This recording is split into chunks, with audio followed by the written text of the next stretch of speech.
Hello friends, जय माता दी। कैसे हैं आप सब। तो दिवाली की सफाई आपकी शुरू हो चुकी होगी। दिवाली माँ लक्ष्मी के पूजन का दिन, और कहते हैं कि दिवाली की रात माता लक्ष्मी पृथ्वी पर भ्रमण करने आती है और अपने भक्तों की भक्ति देख करके, सच्ची भक्ति देख करके उनको परिणाम देती है। इसलिए दिवाली की रात आप देखते ही हैं, सभी लोग अपने अपने घरों में दीपक जलाकर रोशनी करते हैं और माँ लक्ष्मी का पूजन करके उन्हें मनाने की, उनके आगमन की प्रतीक्षा करते हैं। इस दिन माता लक्ष्मी को प्रसन्न करने के लिए अनेक तरह के उपाय किए जाते हैं और कहते हैं उन लोगों पर माँ लक्ष्मी खूब कृपा बरसाती है जिनका घर साफ सुथरा, सुंदर और जगमगा रहा होता है। इसीलिए पहले से ही 1 महीने पहले से ही लोग जम करके तैयारियां शुरू कर देते हैं। दोस्तों, खास तौर पर साफ सफाई का पर्व है और दिवाली की सफाई में अगर आप विशेष रूप से कुछ चीज़ें अपने घर में रखते हैं तो कहा जाता है कि ये घर में आपकी लक्ष्मी माता के आगमन को बहुत ज़बरदस्त रूप से बढ़ाता है। घर की तरक्की की जो रफ्तार होती है वो दोगुनी हो जाती है। लेकिन ध्यान रखना चाहिए, माता लक्ष्मी गंदे घर में प्रवेश नहीं करती। ऐसे में सबसे पहले आपको अपने घर में बता देती हूँ 5 स्टेप में क्या आपको घर की सफाई करनी है। घर में कोई मकड़ी के जाले नहीं होने चाहिए, जानवरों के घोंसले नहीं होने चाहिए, अनचाहे पौधे नहीं होने चाहिए। कांटेदार पौधे हैं तो उन्हें रिमूव कर दीजिए। पीपल के पौधे अगर उग गए हैं तो उन्हें हटा दीजिए। दरवाज़ा टूट गया है घर का मुख्य द्वार तो उसे रिपेयर करवा लीजिए। घर में सीलन पड़ी है तो उसे हटवा दीजिए और घर का हर कोना साफ हो जाए, ऐसे साफ करें। फर्श हो, दीवारें हो, अलमारियां हो, फर्नीचर हो, रसोई घर हो, सभी जगह की बराबर सफाई होनी चाहिए। देखिए, माता लक्ष्मी के आगमन की तैयारी के बहाने से कम साल में एक बार घर के हर कोने की अच्छे से सफाई हो जाती है। लक्ष्मी माता का आना सिर्फ पैसा आना, धन आना नहीं होता है। अच्छा स्वास्थ्य का आना, सुख समृद्धि आना, घर में शांति का होना, सफाई का होना, ये सब भी माले माल होने की निशानी होती है। इसलिए दिवाली की सफाई का उद्देश्य परंपरा का निर्वहन करना या माता लक्ष्मी का सिर्फ आगमन करना नहीं होता है। हमारे शरीर में जो कई प्रकार की गंदगी की वजह से बीमारी और एलर्जी होती है, इससे भी बचने का उपाय होता है। क्योंकि हम बीमार नहीं होंगे तो हमारे पैसे फालतू चीज़ों में नहीं जाएंगे, घर में बरकत बढ़ेगी। और बारिश के बाद आप देखते होंगे मकड़ी के जाले वाले ये सब ज़्यादा हो जाते हैं और ये सब चीज़ें इसलिए जो भी कपड़े वगैरह होते हैं उसमें फफूंद हो जाते हैं बारिश से। तो इन सबको संभालना चाहिए। जो अनाज होता है रसोई में अगर पहले से स्टोर किया है वो सड़ जाते हैं। इसीलिए दिवाली के जस्ट बाद आता है त्यौहार, ये जो दीपावली का होता है। तो इसमें क्या करते, कीड़े मकोड़ों को हम मारते हैं। एक्स्ट्रा संख्या में जो कीड़े मकोड़े हमारे वातावरण में हो गए हैं इनको हम मारते हैं। इसलिए और कई बार तो क्या होता है, दिवाली से पहले घर की सफाई करते समय हम क्या करते हैं, कुछ पुरानी चीज़ें, एक्स्ट्रा चीज़ें जो नहीं काम की पिछले 10 साल में, उसकी कोई वैल्यू नहीं है पर आपने स्टिल उसको उठा के रखा हुआ है, तो ये पुरानी चीज़ों को भी हटाना चाहिए। नहीं तो ये हमारे घर में नकारात्मक ऊर्जा को बढ़ाते रहते हैं, बहाव करते रहते हैं। आपको पता है, मैं ये स्पीकर से जिससे बोल रही हूँ या बात कर रही हूँ, इस स्पीकर में भी एनर्जी है। तो ये भी अगर ये टूटा फूटा हो, गंदा हो, तो ये भी आपको नेगेटिव एनर्जी का बहाव करेगा। वहीं अगर ये साफ़ सुथरा हो, सुंदर हो, कलरफुल हो, बहुत अच्छा हो, पीस देने वाला हो, तो ये भी मेरी वाणी को शुद्ध करेगा, मुझे पॉजिटिव एनर्जी देगा। तो इसीलिए आपके घर में रखा हुआ एक छोटी सी चीज़ जो सांस नहीं लेता है आपके हिसाब से, उसमें भी एनर्जी का बहाव होता है। इसलिए इन चीज़ों को बाहर आपको इमीडिएट रूप से कर देना चाहिए। जैसे कोई कांच है, फूट गया या उसमें लंबी लकीर चल गई है, कोई बड़ी बात नहीं है, हम अपना चेहरा देखते हैं टूटे हुए कांच में। लेकिन दोस्तों, ये आपके घर में नकारात्मक ऊर्जा को बढ़ाता है, सक्रिय करता है और घर के लोगों में मानसिक तनाव पैदा करता है। इसी तरह से पलंग है, क्री क्री की आवाज़ करता है या कहीं से टूट गया है, हिलता है, ज़ोर से बैठने से हिलता है, तो पति पत्नी का पलंग टूटा हुआ होने से उनका रिश्ता तक टूट जाता है। इसलिए जीवन में परेशानियां ना आए, जीवन में परेशानियां कम हो, इसके लिए आपको इसको अपडेट करके रखना चाहिए। कोई भी इलेक्ट्रॉनिक चीज़ ख़राब हो गई है या तो उसको हटा दीजिए, सस्ती मंदी है, नई ले आइए। नई लाना चाहते हैं आप तो उसे रिपेयरिंग करा करके आपको रखना चाहिए। टूटे डब्बे, खराब खिलौने, बेकार की सजावट सामग्री, लोगों के आए हुए छोटे छोटे गणपति देव 100-150 की तादाद में, कहीं कहीं मैंने देखा है लोग पूरी पोटली भर के गणपति इकट्ठा करके रखे हैं। तो ऐसी चीज़ें आपको नहीं रखनी चाहिए, उन्हें विसर्जित कर दीजिए। फटे पुराने कपड़े हैं, टूटी चप्पलें हैं, पुरानी चादरें हैं, निकाल दीजिए सब घर से। और पुराने साल के दिए, अच्छा बहुत लोग पूछते हैं कि पिछले वर्ष के जो दिए हैं वो बच गए हैं या उनको हमने जलाया था, उनको क्या करें। तो अगर अभी तक आपने स्टोर किया हुआ है और आपको नए मिट्टी के बर्तन नहीं मिलते हैं तो आप उस केस में उसको दोबारा यूज़ कीजिए, नहीं तो आपको मिट्टी के दिए पुराने वाले विसर्जित कर देने चाहिए और घर में हमेशा नए दिए ला करके पूजन करने चाहिए। इसी तरह से जो घड़ियाँ बंद हो गई या तो रिपेयरिंग कीजिए या हटा दीजिए, क्योंकि ये हमारी जो जीवन की घड़ियां हैं इनको नियंत्रित कर लेती है, हमारे घर परिवार की उन्नति को बाधित करती है। घड़ी सही नहीं होगी तो जो भी सदस्य हैं फैमिली के, उनको काम पूर्ण करने में बाधाओं का सामना करना पड़ेगा और जो समय पर काम करने की आदत होती है वो नहीं हो पाएगी। घर में अनावश्यक भारी सामान नहीं रखना चाहिए, रखना भी है तो आपको दक्षिण पश्चिम भाग में आपको रखना चाहिए, यानी नैतित्य कोण में रखें। दूसरी दिशा में भारी सामान रखना अशुभ माना गया है और इस प्रकार से आपको छोटी छोटी बातों का ध्यान रखना चाहिए।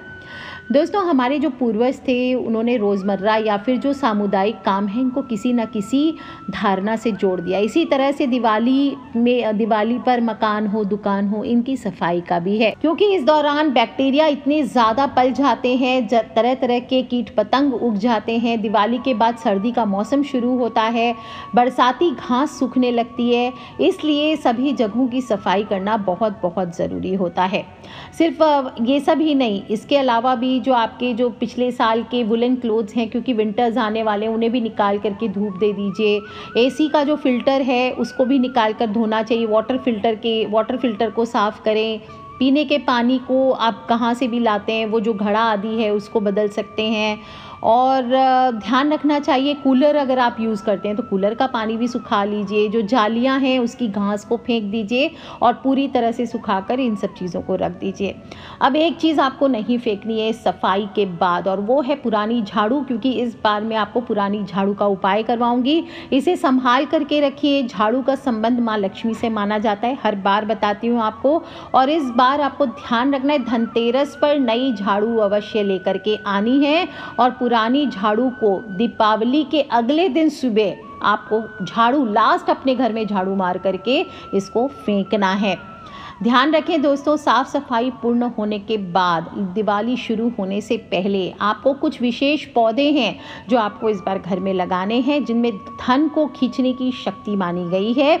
आज के जीवन में वैसे भी देखा जाए तो हरियाली देखते ही इंसान का दिमाग रिलैक्स हो जाता है, क्योंकि क्या होते हैं छोटे छोटे फ्लैट्स, मैक्सिमम बालकनी में 2-4 पौधे रख लीजिए। पर कौन से पौधे रखें, कई बार क्या होता है अपनी आँखों के साथ साथ अपने शरीर को ऊर्जावान बनाने के लिए इंसान क्या करता है, ला करके प्लांट सुंदर सुंदर जो दिल किया वो ला के सजा लेते हैं। ऐसे में अज्ञानतावश कुछ ऐसे पेड़ पौधे लगा देते हैं जो आपको ग्रहों और वास्तु के हिसाब से उल्टा नकारात्मक प्रभाव देने लगते हैं। तो आज हम बात कर रहे हैं कि दिवाली पे जब आपके घर की साफ सफाई हो जाए तो कौन से पौधे आपके घर पे होने चाहिए, कौन से पौधे आपको रखने चाहिए। सबसे पहले बताने की ज़रूरत नहीं है, तुलसी का पौधा तो सर्वप्रथम है। पूरा वीडियो दे चुकी हूँ कि कार्तिक का महीना है, अगर आपने अभी तक नहीं लगाया है तो किसी भी गुरुवार को घर लेकर के आइए ये पौधा, और घर के उत्तर पूरब कॉर्नर में इसको लगाना है, या अलग अलग दिशाओं में लगा सकते हैं, वो वीडियो आप सुन लीजिए नहीं सुना है तो। दूसरा पौधा जो आपको लगाना है वो है केले का पौधा। इसे भी तुलसी के पौधे के पास में ही, यानी घर के ईशान कोण में, यानी north east corner of the house में आपको लगाना है, क्योंकि बृहस्पति ग्रह का प्रतिनिधित्व वृक्ष है ये। बृहस्पति ग्रह क्या करता है, आपके करियर को निर्धारित करता है, आपकी जो पार्टनर रिलेशनशिप है, आपका सौभाग्य है, इन सबको डिसाइड करता है। आपकी पढ़ाई लिखाई हो, शादी विवाह हो, सभी को निर्धारित करता है। इसलिए इसे हमेशा अच्छे से रखना चाहिए। घर के ईशान कोण में लगाने से विशेष रूप से धन की आवक बढ़ती है, विष्णु भगवान और माता लक्ष्मी प्रसन्न होते हैं। तीसरा पौधा कौन सा, आंवला, अगर आप चाहें तो घर के उत्तर और पूरब दिशा में लगाएं। इससे भगवान विष्णु माता लक्ष्मी का आशीर्वाद प्राप्त होता है, कष्टों का निवारण होता है, धन लक्ष्मी का आगमन होता है। जिन लोगों के जीवन में मंगल ग्रह की समस्या है, एग्रेशन बहुत ज़्यादा है, घर में लड़ाई झगड़ा कलेश होता है, गुस्सा आता है, ब्लड कैंसर जैसी समस्याएं हैं, तो आपको घर में गुड़हल का पौधा लगाना चाहिए। और नित्य प्रति हनुमान जी को, जब गुड़हल का फूल होने लगे तो नित्य प्रति हनुमान जी को और दुर्गा माँ को चढ़ाना चाहिए। इससे जीवन के सारे संकट दूर होते हैं। छठा पौधा है शमी का पौधा। बताने की ज़रूरत नहीं, चुंबक की तरह पैसे को खींचता है। इसे दिवाली के दिन आप घर में ले आइए, अमावस्या तिथि होती है, स्पेशली आप दिवाली के दिन अगर घर में ये पौधा ले आते हैं और प्रतिदिन फिर ताज़ा पानी अर्पित कीजिए।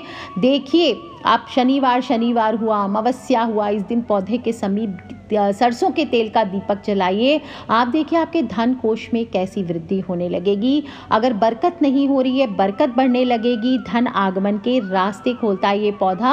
और शमी को लगाने का नियम है कि घर के बाहर ऐसे लगाना चाहिए कि जब आप घर से बाहर निकलें तो आपको दाहिनी तरफ में दर्शन दे। और नियमित रूप से सरसों का तेल का दीपक जलाकर आप चाहें तो ओम नमः शिवाय, ओम नमः शिवाय, ओम शम शनिश्चराय नमः, ओम शम शनिश्चराय नमः, इस प्रकार से बोलते हुए, या ओम गण गणपते नमः, ओम श्री हनुमते नमः। सभी देवी देवताओं को शमी का पत्ता चढ़ाया जाता है, हनुमान जी को, गणपति देव को। आप देखेंगे आपके घर में धन धान्य की कमी नहीं होती है, शनि देव का आशीर्वाद प्राप्त होता है। और अगर आपके घर में पाप बढ़ गया है, कभी कभी होता है ना, आप नहीं पाप करे पर घर के कुछ लोग हैं गलत कामों में इंडल्ज कर जाते हैं, गलत कामों में संलिप्त हो जाते हैं, तो ऐसे में आपको पाप नाशक और यशस्वी वृक्ष, या आप चाहते कि फेमस हो जाएं, इस दिवाली आप फेमस होना चाहते, खूब यश मान सम्मान की प्राप्ति करना चाहते, तो बेलपत्र का गाछ अपने घर पे लगाइए। घर के उत्तर दक्षिण में ये पौधा हो तो सुख शांति बढ़ती है। बीच में रखते हैं तो जीवन मधुर बनता है, उत्तर और पश्चिम के बीच में रखा जाता है तो इससे यश बढ़ता है। बेलपत्र में माता लक्ष्मी का निवास माना गया है और इसको अगर आप घर पे लगाते हैं तो जीवन की दरिद्रता दूर होती है। और मनी प्लांट की तो क्या बताऊं, मनी प्लांट सब लोग जानते हैं, इसकी बेल होती है मनी प्लांट की, तो बेल लगाई जाती है। दिवाली के दिन सुबह आप इसे लगा सकते हैं, चाहे वास्तु हो चाहे फेंग शुई हो, सभी में मनी प्लांट को बहुत बहुत इम्पोर्टेंट माना गया है। दीपावली के दिन कोई मिट्टी का गमला ले लीजिए और घर की उत्तर दिशा में लगा लीजिए, तो इससे पैसों की आवक बढ़ती है। और जैसे जैसे इसकी बेल बढ़ेगी आपका धन कोष बढ़ता जाएगा। बस ध्यान रखें, जब बेल बढ़ने लगती है तो इसे ऊपर की ओर बांधना चाहिए, नीचे नहीं गिराना चाहिए।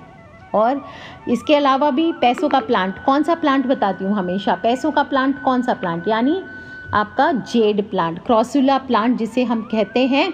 धन का पौधा हमेशा बताती हूँ, छोटे छोटे गद्देदार पत्तियों वाला, सिक्के जैसी, छोटे छोटे सिक्के जैसी पत्तियाँ होती है। और इसे भी आपको घर के मुख्य द्वार पर जब आप बाहर निकलें तो आपके राइट हैंड साइड में होना चाहिए। दिशा जानना चाहते हैं तो पूरब की दिशा में लगा सकते हैं। और ये पौधा, ये मेरा आजमाया हुआ उपाय है दोस्तों, कि जिस घर में ये पौधा होता है पैसों की आवक लगातार होती रहती है, पैसों की कमी नहीं होती है, पैसा कहीं अटक गया है तो वो निकल जाता है, करियर में तरक्की होती है, सौभाग्य देता है, सकारात्मक ऊर्जा का प्रतीक होता है। चाहे घर हो चाहे ऑफिस हो, इसको लगाना सौभाग्य होता है। जेड़ पत्तियों के आकार का, जेड़ के पत्थरों जैसा ही दिखता है और इसे विकास का प्रतीक, उत्थान का प्रतीक, जीवन में आगे बढ़ने का प्रतीक माना गया है। आप कहीं भी इसे इंटीरियर में भी रख सकते हैं, लेकिन ट्राई करना चाहिए, घर के अंदर आप इसे रख रहे हैं तो थोड़े थोड़े समय में इसे धूप दिखाइए, नहीं तो पौधे मर जाते हैं। स्वास्थ्य हो, सद्भाव हो, संपन्नता हो, व्यापार को बढ़ावा देना चाहते हैं तो ये पौधा आपके घर पे इस दिवाली पर अगर आपने नहीं लगाया अभी तक तो अवश्य लगाना चाहिए। बाकी 8वां पौधा है बांस का पौधा, बैम्बू प्लांट बताने की ज़रूरत ही नहीं है। इसकी जो पतली पतली पाइप्स होती है, अंदर से खोखला होता है बांस का पौधा। देखा है आपने बांस कभी देखा है? बांस का पौधा, ये जो छोटा बैम्बू प्लांट होता है ये वही बड़े वाले बांस का छोटा स्वरूप होता है और ये अंदर से बिल्कुल खोखला होता है। तो इसके अंदर जो खोखलापन होता है उसी में सारी सकारात्मक ऊर्जा छुपी होती है। और जब हम इस पौधे को घर पे लगाते हैं तो ये उसके अंदर से जो छुपी हुई सकारात्मक ऊर्जा है उसको बाहर फेंकता है और आपके घर की नकारात्मकता को अपने खुलेपन से लेकर के नीचे जड़ों में लेकर अवशोषित कर देता है। इसकी जड़ों को हमेशा पानी में डुबो करके रखना चाहिए। और कहा जाता है जैसे जैसे ये पौधा ऊपर जाता है आपको जीवन में, आपके जीवन में सफलता के द्वार खुलते चले जाते हैं। सामान्यतः दूध या फल देने वाले पेड़ घर पर नहीं लगाने चाहिए, लेकिन नारंगी हुआ यानी ऑरेंजेस हुए, अनार हुआ, ये रखा जा सकता है, लेकिन लगा कर देख लीजिए, अगर सूट ना करे तो इसे हटा देना चाहिए। दोस्तों इसके अलावा भी स्नेक प्लांट्स होते हैं, पीसी लिली होती है, रबड़ प्लांट्स होते हैं, बहुत सारे पौधे होते हैं जिन्हें आप घर पे लगा सकते हैं और विस्तार में कभी और बताऊंगी। आज के लिए इतना ही। Last but not the least, एक छोटा सा पौधा का जड़ जो हमेशा बताती हूँ, अगर इतने पौधे रखने की स्पेस नहीं है तो कम से कम एक छोटे से पौधे की जड़, जिसे हम अक्सर बताते हैं, वो है हत्ता जोड़ी। उसे आप अपने घर पे लेकर के आइए। घर लाने से आप देखेंगे मैजिकल प्लांट है। मैं हमेशा कहती हूँ हैरी पॉटर का जैसे मैजिकल प्लांट्स होता है, ये हत्ता जोड़ी बिल्कुल ही हैरी पॉटर के मैजिकल प्लांट्स जैसी होती है और वैसे ही हैरी पॉटर के प्लांट्स जैसी ही मैजिक आपके जीवन में करेगी, आपको हर समस्या से निजात दिलाएगी। चाहे व्यापार में तेजी नहीं आ रही हो, आपकी दुकान बर्बाद हो चुकी हो, कंपटीशन में ख़त्म हो चुका हो, किसी ने कुछ कर दिया हो, कहीं पे भी बाधा आ गई हो, किसी ने फॉल्स केस डाल दिया हो, पैसा आ रहा है टिक नहीं रहा, पैसा आ नहीं रहा, जॉब चली जा रही है, ज़मीन जायदाद की डील नहीं हो रही है, कोई भी काम हो, हत्ता जोड़ी की जड़ अपने आप में चमत्कारी होती है। जिस घर में रखा होता है, जिस एरिया में रखा होता है, उस घर से 200 गज का एरिया आपका बिल्कुल सिक्योर्ड हो जाता है। हत्ता जोड़ी नाम की जड़ बहुत सारे लोग ऊट पटांग चीज़ें दे देते हैं, लेकिन आपको बता दूं ये जड़ जो होती है घने वन क्षेत्रों में इसका पौधा पाया जाता है। यूजुअली हिमालयाज़ हुए या मध्य प्रदेश के घने जंगलों में पाया जाता है और बिल्कुल दिखेंगे, जब आप देखेंगे तो लगेगा इंसान के हाथ के आकार की जड़ें, उंगलियां दिखाई देती है। और आम तौर पर जो भी तांत्रिक गतिविधियां होती है ब्लैक मैजिक को रोकने के लिए, किसी को वश में करने के लिए या फिर अपने घर की नकारात्मक ऊर्जा को दूर करने के लिए आपको इसको रखना चाहिए। हत्ता जोड़ी, हत्ता जोड़, एक्चुअली इसे महाकाली और माँ कामाख्या देवी का साक्षात स्वरूप माना जाता है। वरदान से कम नहीं है। अगर आप भी जीवन में साल में 24 घंटे कड़ी मेहनत करते हैं, आपकी आर्थिक हालत नहीं सुधर रही है, तो कहीं से जुगाड़ करके हत्ता जोड़ी का ये पौधा घर पे रख लीजिए। इसकी जड़ आप देखेंगे, बिजनेस हो, व्यापार में भारी हानि हो रही हो, गरीबी आ गई हो, पैसों की समस्या आ गई हो, तो ये सब में इसका असर बेहद चमत्कारी होता है। इतनी तेजी से कंगाल को माला माल बनाता है कि आप खुद सोचते रह जाएंगे कि ये कब और कैसे हो गया। इसकी असर से मुकदमा हो, शत्रु संघर्ष हो और कोई भी भूत प्रेत आदि की बाधा आदि हो, आप सभी चीज़ों से निजात पाने के लिए इसका इस्तेमाल कर सकते हैं। लेकिन ध्यान रखना है, किसी की दी हुई चीज़ आपको ये नहीं लेनी है कि किसी ने बोला हमने ये सिद्ध किया है तुम रख लो, वो आजीवन के लिए आपको इससे बांध सकता है। और अगर आप ऐसी ऑलरेडी गलती कर चुके हैं, किसी और से ले चुके हैं और आपको लग रहा है कि उसको लेने के बाद हमारे घर पे तबाही मच गई है, तो प्लीज़ सबसे पहले आप उसे जा करके विसर्जित करके आइए और अपने पैसों से खुद से आप कहीं से सिद्ध करके 1.25 लाख मंत्रों से सिद्ध करके इस हत्ता जोड़ी को अपने पास आपको रखना चाहिए। जब तक इसे प्रॉपर्ली तांत्रिक विधि से सिद्ध ना किया गया हो, तब तक ये अपना चमत्कारी असर नहीं दिखाना शुरू करती है। और कहते हैं कि जिस व्यक्ति के पास होते हैं वो बहुत जल्दी धनवान हो जाता है। और जब आपको ये सिद्ध की हुई हत्ता जोड़ी मिलती है तो आपको या तो सिद्ध खुद से भी कर सकते हैं, जो लोग को सिद्ध ना मिले तो इसे ले करके, पूरी विधि होती है 43 डेज तक इसे तेल में तब तक भिगो कर रखना चाहिए जब तक ये तेल पीना बंद ना कर दे। हत्ता जोड़ी बहुत तेल सोखती है और इसके बाद ही इसको प्रॉपर्ली मंत्रों द्वारा सिद्ध करना चाहिए। जब आपको मिल जाए तब आपको इसका इस्तेमाल कैसे करना है, 5 दिवसीय इस बार साधना करनी है दिवाली की, वो मैं आगे दूसरे वीडियो में बताऊंगी कि हत्ता जोड़ी और सियार सिंगी की साधना विशेष रूप से 5 दिवसीय साधना है जो आपको धनतेरस से शुरू करनी है और भैया दूज की रात्रि तक करना है। तो कर लीजिए दोस्तों। कम से कम अभी आपको सबसे पहला काम क्या करना है, एक तो अपने घर की सफाई करनी है, मैंने बताया है क्या क्या चीज़ें आपको बाहर करनी है। दूसरी, आपको कौन सा पौधा अपने घर पे ला के लगाना है, तो घर की सजावट कंप्लीट कीजिए। जो पुराने पर्दे हैं उन्हें उतार लीजिए अगर अभी तक नहीं धोया है। जो बिस्तर है उसे धूप में दे दीजिए दोस्तों और कर लीजिए तैयारियाँ। और साथ ही साथ एक बात और, ये नहीं कि इस घर की साफ़ सफाई में आप खुद को भूल जाएंगे, आपको भी खूबसूरत लगना है। तो रोज़ अच्छे से हाथों को धोइए, सफाई करने के बाद फेस पे एक पैक लगा लीजिए, थोड़ा सा गुलाब जल स्प्रे कर लीजिए और फिर देखिए दोस्तों ये दिवाली कितनी खूबसूरत होने वाली है। सो कर लीजिए ये उपाय दोस्तों, और सिर्फ अकेले नहीं करना है, अपने फ्रेंड्स, फैमिली, मम्मी पापा, भाई बहन, बच्चे सभी लोगों से इसे शेयर अवश्य करें। खिलखिलाते रहे, मुस्कुराते रहे। So take care friends, love you all, जय माता दी, बम बम भोलेनाथ की जयकारा, शेरा वाली दा बोल, साचे दरबार की जय।